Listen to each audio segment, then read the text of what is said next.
ऐसा नहीं है कि संसार में रस नहीं है, संसार में रस है, काम में रस तो है ही,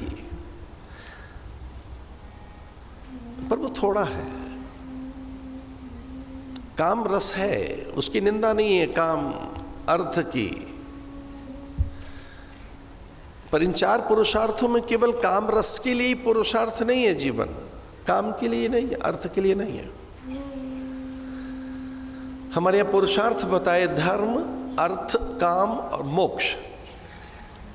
मोक्ष का अर्थ कहीं चुपके से बैठ जाना नहीं है, सत्य का बोध। इसे जगत की निंदा नहीं है।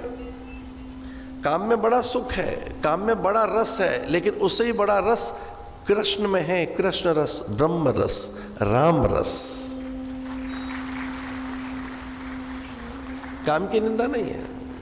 कृष्ण में जो रस है, राम में जो रस है, इसलिए श्रुति भगवती कहती है रसो वैसा,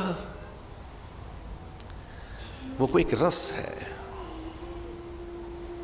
इसलिए हमारा मन रसान्वेषी है, हमारा मन रस का अन्वेषण कर रहा है, पदार्थों में, व्यक्तियों में, वस्तुओं में, दृश्यों में, आभूषणों में, परिधानों में, सौंदर्य प्रसाधनों में। जो हमारा मन है वो रस ढूंढ रहा है, और उसे ये भ्रम है कि रस बाहर है। उसकी ये एक भ्रांत मूढ़ मान्यता है कि बाहर है रस, इसे बाहर ढूंढता है, विषयों में। एक मन का और पता है, मन विषयों में ही मिलता है और कहीं नहीं। महर्षि पतंजलि कहते हैं मन को अगर ढूंढना हो कि है कहाँ मन, तो मन मिलेगा विषयों में और कहीं नहीं। मन विषयासक्त मिलेगा, विषय के भ्रमण में मिलेगा, अन्वेषण में, प्रदक्षिणा में, किसी पदार्थ की प्रदक्षिणा करता हुआ, किसी पदार्थ की प्राप्ति के प्रयत्न करता हुआ, किसी पदार्थ की स्मृति में, किसी पदार्थ की चाह में। तो मन जानते हो क्या है? जो कामना के वशीभूत है, वासना के वशीभूत है, वस्तु और पदार्थ के वशीभूत है। इसलिए नाना प्रकार के यत्न कर रहा है वो, और कहता भी रहता है कि हमारी मनोकामना है, मन इच्छा है, मन वांछा है, मन अभिलाषा है, मन इच्छित है। कई लोग तो अपने अतिथियों को इस तरह से भी आदर देते हैं कि आपके मनोनुकूल पदार्थ हमने रखे हैं, स्वरुचि भोजन, रुचिपूर्वक, रुचिना वैचित्र्य जगत। आप पधारिए, आपकी रुचि के यहाँ पदार्थ हैं, आपकी रुचि के, मन की रुचि के। भाई जो पदार्थ आपने रखे हैं हमारी रुचि के हैं, मन की रुचि के हैं, मन की रुचि। चूंकि मन रुचियों में मिलता है। कभी मन को ढूंढने चलें, कभी पूछो तो सही हमारा मन है कहाँ। ये तो पता लगाना चाहिए कि हमारा मन रहता कहाँ है। अपने मन का तो पता लगाएं कि हमारा मन आजकल कहाँ है। कुछ लोग कहते हैं मन नहीं लग रहा है, मन अशांत है, मन व्यग्र है, मन चिंतित है, आहत है, दुखित है, थकित है, भ्रमित है, शंकित है। कभी कभी कहते हैं मन बड़ा हर्षित है, उल्लसित है। कभी कभी कहते हैं मन बड़ा आनंदित है, अन्यथा तो मन थकित है, व्यथित है। तो है कहां मन? महर्षि पतंजलि कहते हैं ध्यानम निर्विषयम मनः। जो निर्विषय अवस्था है वही ध्यान है। इसका अर्थ है कि मन विषयों में है,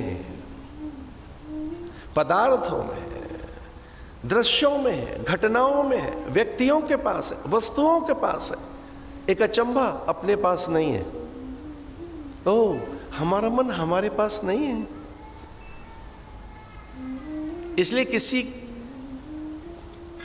के शब्द से, व्यवहार से, दृष्टि से, आचरण से, उसकी मुद्रा से कैसे आहत होता है। कभी कभी किसी के आचरण से हम आहत हो जाते हैं, हमारा मन वहां है, उनके पास है। इसे मन कभी अपमान अनुभव करता है, अपयश अनुभव करता है, हानि अनुभव करता है, तिरस्कार अनुभव करता है। इसका अर्थ मन कहीं ऐसी जगह था जहां तिरस्कृत हुआ है, बहिष्कृत हुआ है, पीड़ित हुआ है, प्रताड़ित हुआ है, बहुत आहत हुआ है।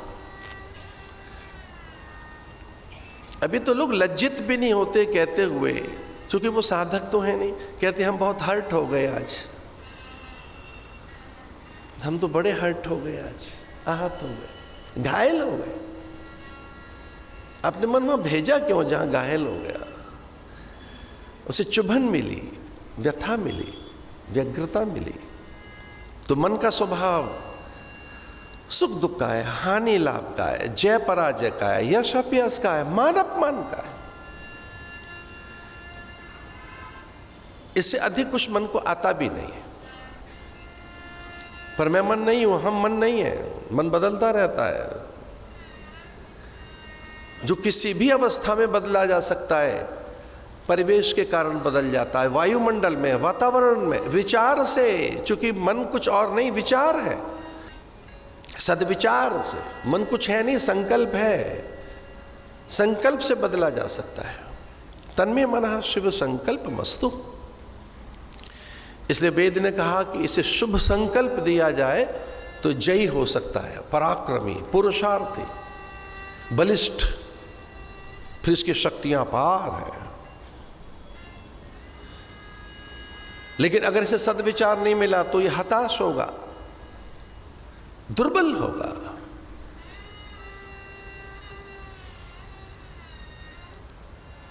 ये मन हमारा इन 5 ही जगह मिलता है और कहीं नहीं। शब्द, रूप, रस, स्पर्श और गंध में हमारा मन 6ठी जगह कहीं नहीं मिलता। कभी मन ढूंढने जाओगे तो 5 ही पते हैं मन के, शब्द, स्पर्श, रूप, रस, गंध।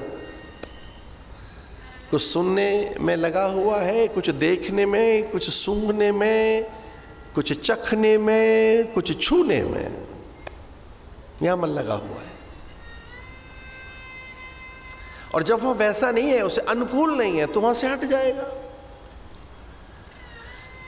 जब मन को अनुकूलता नहीं मिलती, उसे प्रतिकूलता मिलती है, तो हट भी जाता है मन वहां से। तो मन केवल एक ही कार्य कर रहा है, अनुकूलताओं का संचय और प्रतिकूलताओं का परिहार। मन प्रतिकूल अवस्था में नहीं रहता, उसे अनुकूलताएं चाहिए। वह अनुकूलताओं का सृजन करता रहता है, अनुकूलताओं का संचय।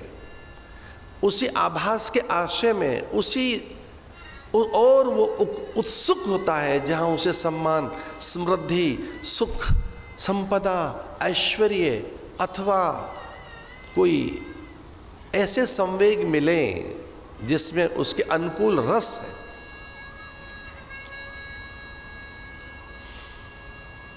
इसे बड़ा साधन है, मन पर नियंत्रण हो जाए हमारा।